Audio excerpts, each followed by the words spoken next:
Who does not love a good burger? Everybody does and I do to. কিন্তু অনেক সময় বাড়িতে burger বানাতে গিয়ে অনেকজনই হিমশিম খায়। বাট আজকে যে বার্গারের রেসিপিটা শেয়ার করব আমি, সেটা এতটাই ইজি আর এতটাই টেস্টি, যেই খাবে সেই বলবে এ কি বার্গার খেলাম রে ভাই। সুস্বাগতম সবাইকে, আমার নাম Ushasi and welcome to my channel. তো চিকেন বার্গার বানানোর জন্য প্রথমেই আমি মিন্সড বোনলেস চিকেন নিয়ে নিয়েছি অ্যান্ড তার মধ্যে স্বাদ মতো নুন, black pepper powder, garlic powder, ginger powder সবকিছু ভালো করে দিয়ে একসাথে মিক্স করে নিয়েছি। তারপর একটা বোলে ময়দা নিয়ে তার মধ্যে একইভাবে নুন, গোলমরিচ গুঁড়ো, গার্লিক অ্যান্ড জিঞ্জার পাউডার দিয়ে মিক্স করে পরিমাণ মতো জল দিয়ে ভালো করে গুলে ঠিক এরকম ওয়াটারি টেক্সচার বানিয়ে নিয়েছি।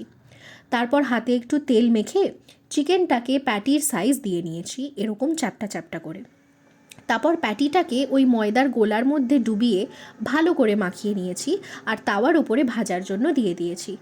বেশি তেল ব্যবহার করার দরকারই নেই এখানে, একেবারে সামান্য পরিমাণ অলিভ অয়েল দিলেই এই প্যাটি কিন্তু একদম মুড়মুড়ে কুড়কুড়ে ক্রিস্পি খেতে হবে। যতক্ষণ না আমার প্যাটিটা হচ্ছে ততক্ষণ আমি এদিকে বার্গারের ব্রেডগুলোকে বাটারে ভালো করে সেঁকে নিয়েছি।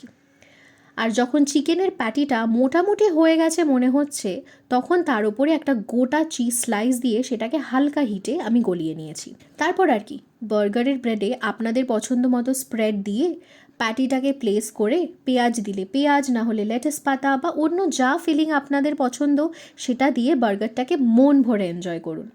বিশ্বাস করুন, নিজের রেসিপি বলে বলছি না, বার্গারটা কিন্তু অতি সুস্বাদু হয়েছিল খেতে। It's really tasty. এত ভালো বার্গার যদি বাড়িতে খেতে পাই তাহলে বাইরে যাওয়ার কিন্তু কোনো প্রয়োজন হয় না। By the way, thanks for watching.